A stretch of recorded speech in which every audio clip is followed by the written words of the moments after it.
Welcome to Newsday on the BBC. I'm Marie Coy in Singapore. The headlines. The World Cup kicks off in Moscow after a spectacular opening ceremony, the big over Saudi Arabia. America's Secretary of State says that North Korea must completely denuclearize if it wants sanctions to be lifted. I'm Kasia Madeira in London, also in the programme. Insubordinate but not biased, the US Department of Justice criticises the former FBI Director James Comey for his handling of an investigation into Hillary Clinton's emails. And on board with the man New Zealanders call the first bloke, he tells us about life with his partner, the country's Prime Minister Jacinda Ardern. I find myself doing more earthy things like that to try and offset the strange, surreal world I find myself in with Jacinda and what she does. Sitting there and you suddenly find yourself talking to the Queen. Live from our studios in Singapore and London. This is BBC World News. It's Newsday.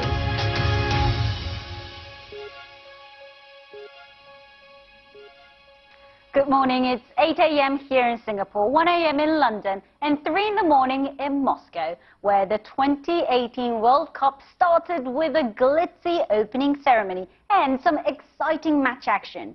In the first game, hosts Russia beat Saudi Arabia 5-0, much to the delight of the onlooking Vladimir Putin. It's the biggest win by a host nation in an opening World Cup game since 1934, and there's still 63 more games to go for football fans. Our sports reporter Alex Gulrajani reports. The wait finally over for Russia, and the prize they're all here to try and win. The 21st World Cup opened in full party mode. Robbie Williams entertaining those who packed into Moscow's Luzhniki Stadium, a show full of colour both on and off the pitch, until it was time to get down to business. And a message from President Putin as he welcomed all to Russia, including today's opponents Saudi Arabia and a World Cup first. Video assistant referees here, would they be needed today? Well, there were no doubts about the tournament's opening goal. The hosts off to the perfect start thanks to Yuri Gazinski, a first for his country, leading to some high-level diplomacy in the stands. But there were some nervy moments for us, especially when Alan Zhakoev, their talisman, hobbled off injured early on. His replacement, Denis Cheryshev, quick put them at ease. After the break, Russia pushed on and made sure of an emphatic win. Artem Zayuba made it 3 before Cheryshev scored easily the goal of the match. Russia now in full cruise mode, a chance to increase a goal difference that may become very important in their group. Alexander Golovin added to the rout. 5 goals for the hosts. The party well and truly started in Russia. Alex Gulrajani, BBC News. Well, the BBC's Ollie Foster has been following events from Moscow.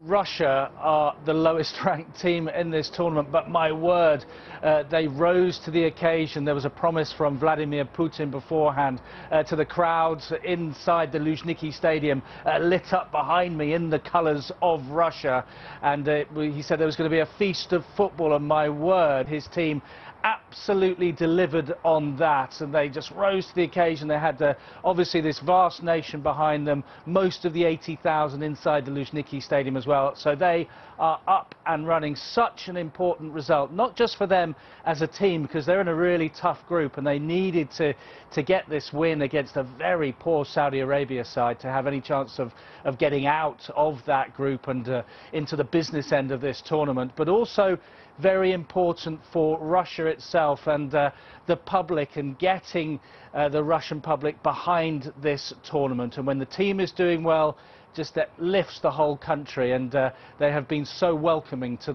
the millions of travelling fans who have descended on this nation for the next month and a bit. As I said earlier, 63 more games to go. What should we look forward to tomorrow? Yeah, we've got a long way to go before the final back there in the Luzhniki Stadium on July the 15th. Some really fascinating matches coming up on Friday. In Russia's group, we have Egypt against Uruguay. So Uruguay, Luis Suarez and all that, their star player.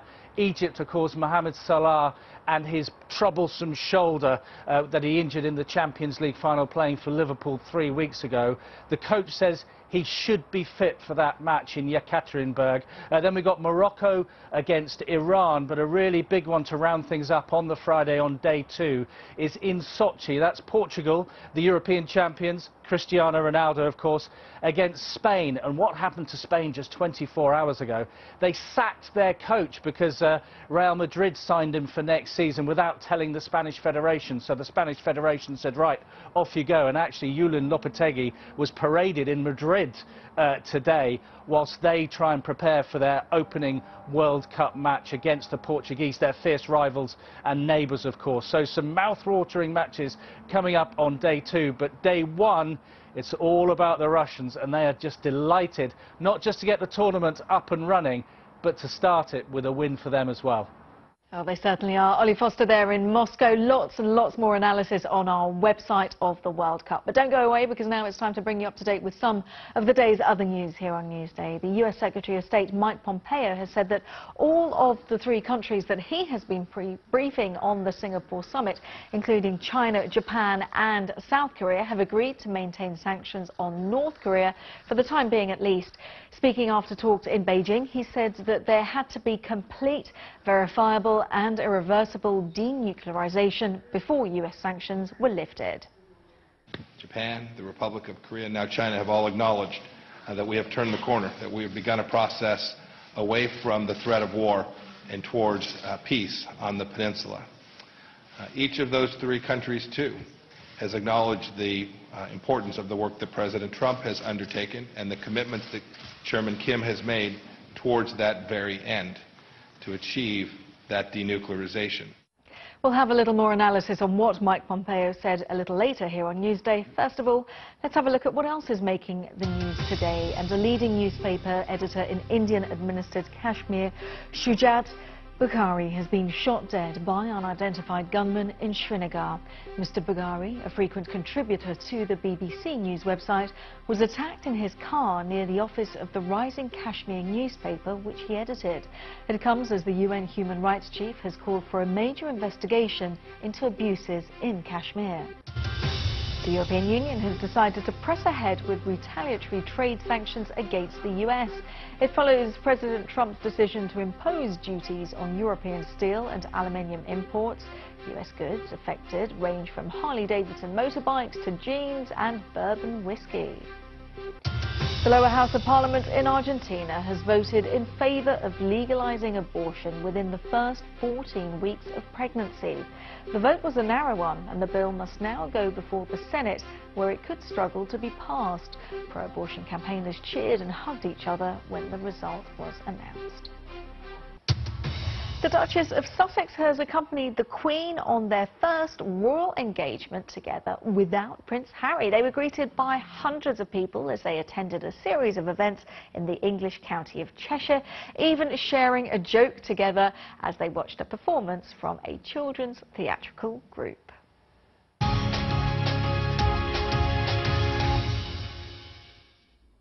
Now, the U.S. Department of Justice has described the former director of the FBI, James Comey, as insubordinate but not biased.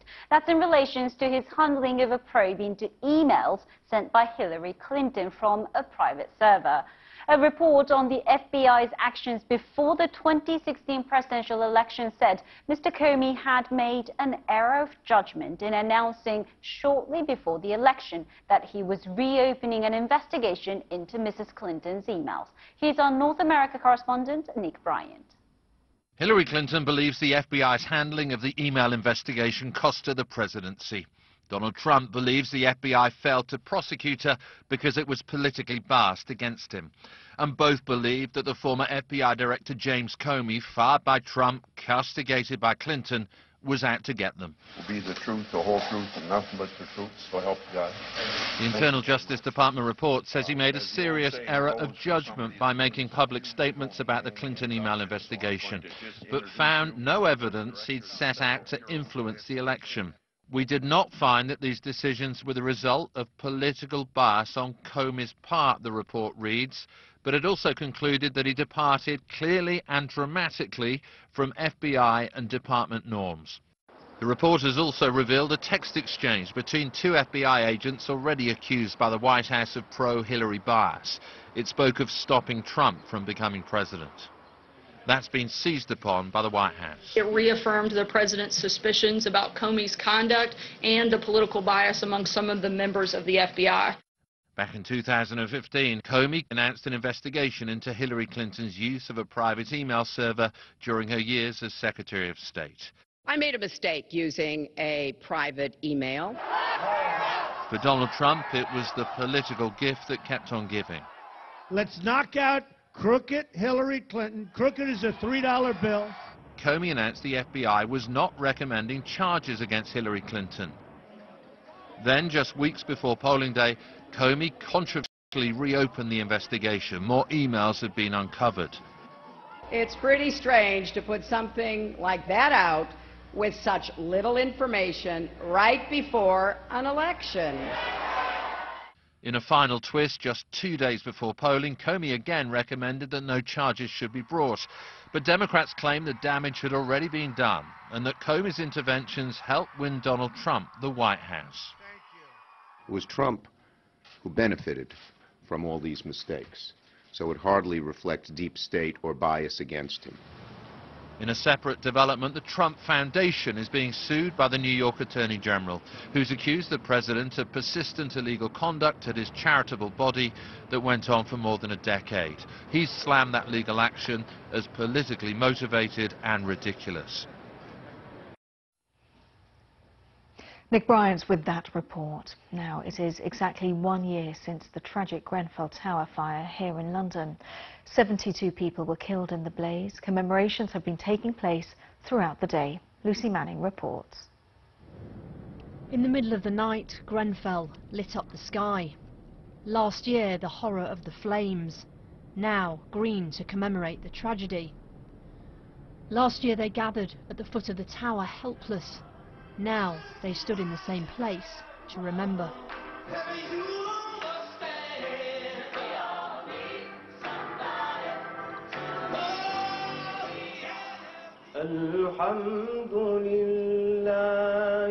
Words from the Quran. Many of the last words that night were prayers. A year ago, there was the roar of the fire, the screams from inside, the cries from out. Today, silence.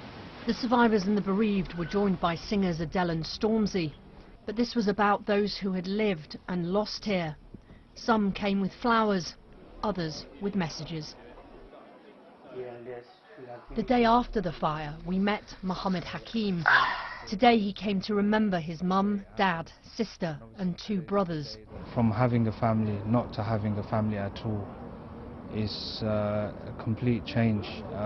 You know, their absence is a big thing that I've been left with, you know, to deal with for the rest of my life, and it's extremely painful, and I miss them dearly every day. Last year we also met Adel Chawi, desperate for news. He lost his cousin, her husband, their daughter and baby. On the day of the fire, we were just running around just trying to find our relatives, and you saw me on the day. But it was the aftermath, and you know, in the aftermath this whole community came together.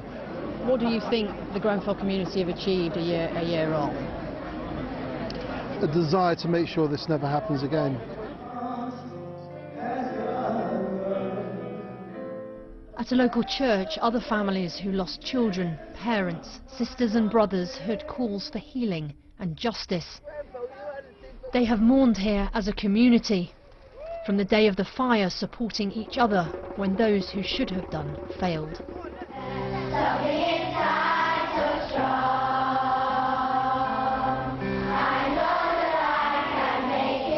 At Cavendale Primary, they lost 12 past and present pupils and a teacher. We pray for those who have died and are always remembered. We pray for those who have lost their homes. How does a school cope after this? With difficulty. It was a day of dignity, but their campaign for answers does not end here.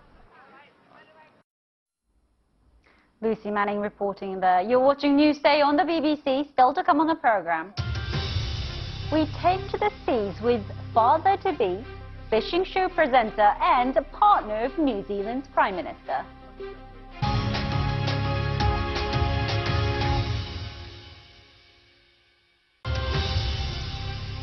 Welcome back. You're watching Newsday on the BBC. I'm Marie Goy in Singapore. Kasha Madeira in London. Our top stories. Russia wins the first game of the World Cup as the tournament opens in Moscow. The US Department of Justice says the former FBI boss James Comey made mistakes in his investigation of Hillary Clinton before the 2016 election. Now let's take a look at some front pages from around the world, and we start with the South China Morning Post, which has what else? The start of the Football World Cup in Russia. It calls it the greatest show on turf and has a picture showing the colourful opening ceremony in Moscow. Meanwhile, the Straits Times here in Singapore is looking at another story that we've been telling you about. US Secretary of State Mike Pompeo visiting China. It's highlighting, though, that Beijing is not confirming Pompeo's comment that it, along with Japan and South Korea, agree that sanctions against North Korea will only be lifted once denuclearization is complete. And in the US, the New York Times has a piece on people being able to stream CCTV camera footage live on the internet. Police in Newark in New Jersey have opened up feeds from dozens of cameras so that the public can help to report anything suspicious. Now let's go back to what the US Secretary of State has said about China, South Korea and also Japan, all agreeing to maintain sanctions on North Korea until it gets rid of its nuclear weapons. Sam Roggeveen is an expert in US defence and also foreign policy and is a senior fellow at the Lowy Institute in Australia. Now he thinks that the agreement puts China in the driving seat. Ultimately, the most important player here is China, and the Chinese, as always, will do what's in their interests. I think up to now, the Chinese interest has been in seeing the nuclear program continue in North Korea, because it does present such a problem for the United States, and particularly now that North Korea can boast the capability to launch a nuclear weapon and hit the continental United States. It makes America's management of its alliances and of its presence in South Korea really difficult, and ultimately that's in China's interest. I see, but we've got here China saying that it will maintain sanctions, though. It does want to arguably see some form of denuclearization, even though we haven't really quite assessed what that means in practice. Yeah, well, we've learned over the years to differentiate between what China says and what it does, and we'll see over time what action actually does take place on the border. And as I understand it, there is trade that crosses the border without, express permission from the Chinese government. So we'll see what happens. We'll see what leaks across and exactly how tough the Chinese are about cross-border trade. We've had confirmation from the White House that President Trump did touch upon human rights issues within North Korea when he met Kim Jong-un in that historic summit in Singapore. Just how much sway, realistically, does the US have on this particular issue that causes so much concern around the world? I would say next to none. The best I think that we can hope for on the human rights front is for the relationship to improve, the overall relationship. And I think that's probably the best way to read the Singapore summit. I mean, if you read the Singapore summit purely as a negotiation about nuclear weapons, then probably it was pretty disappointing, and most of the nuclear experts will tell you that. If you read it more as the beginning of a larger scale change in the relationship between the US and North Korea that can lead to some thawing in North Korea, economic opening up, and with that perhaps some easing of human rights conditions, then there's some reason to be slightly more hopeful. Well, staying with that historic summit, because we've seen little from North Korea itself since Kim Jong-un met Donald Trump. Let's now take a look at how Pyongyang's state media has been covering events. 될 줄 그 누가 상상할 수 있었겠습니까?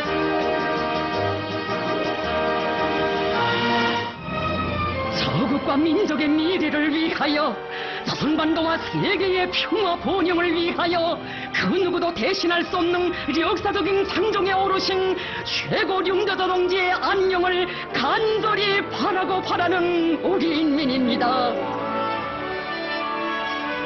체제를 구축하기 위한 문제, 조선반도 비핵화를 실현하기 위한 문제들을 비롯하여 공동의 관심사로 되는 문제들에 대한 폭넓고 심상할 수 있었겠습니까?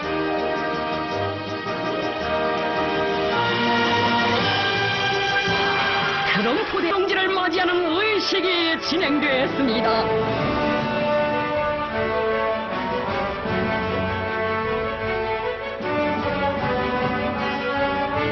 평화, 안정과 번영을 위한 역사적 흐름을 보다 주동하고, 가장 적대적이었던中미 두 나라 사이의 관계를 시대 발전의 요구에 맞게 획기적으로 전환시켜 나가는 데서 중요한 우위를 가지는 거대한 사변으로 아로새겨지게 될 것입니다.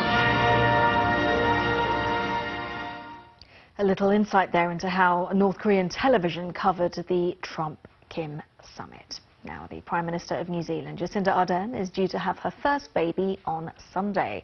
Her partner, Clark Gayford, is waiting for the news to keep himself busy. The fishing show presenter, who's been dubbed by local media as the country's first bloke, took the BBC on a fishing expedition.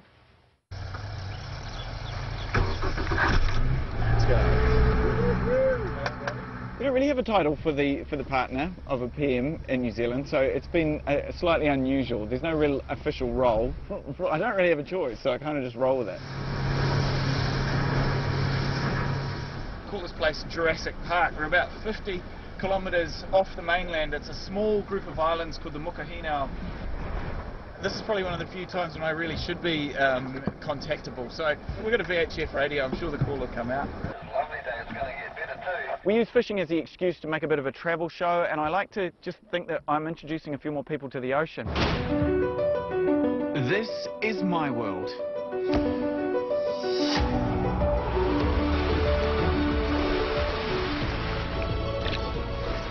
It is really meditative spearfishing because you're slowing your heart rate down. I sound like a hippie when I start talking like this. Oh, have a look at this. Now that might look like just wind. That is all fish. Look at that beautiful trevally. Awesome.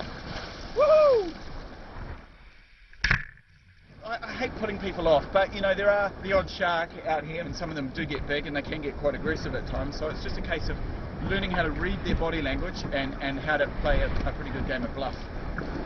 Now, believe it or not, this is not considered particularly huge, but it's still beautiful fish. This is a yellowtail kingfish. Kiwis are mad for this fish. I find myself doing more earthy things like that to try and offset the strange, surreal world I find myself in with Jacinda and what she does. Sitting there and you suddenly find yourself talking to the Queen or being introduced to someone like President Obama, and you think to yourself, is this real? Well, it was kind of a no-brainer as to who was going to stay at home, given that one of us in our relationship got quite a promotion. I know that that's not that unusual and that there's plenty of dads that do stay at home, but it's been really nice because it's given a lot of them a chance to come up and talk to me. I had an old sea salt of a sailor come up to me and he said, mate, I had my baby in the boat within 3 months, and I thought to myself, challenge accepted. Look, obviously there's going to be sacrifice either way. Thankfully, I brought fishing and my love of the ocean to the relationship, so Jacinda knows where I stand. So between us, hopefully we can carve out a little bit of free time to get out here and enjoy it.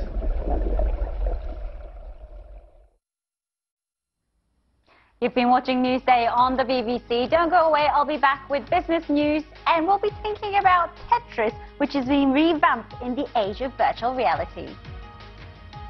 Now that certainly takes me back a bit. From Mariko in Singapore, from me and the whole team, bye-bye.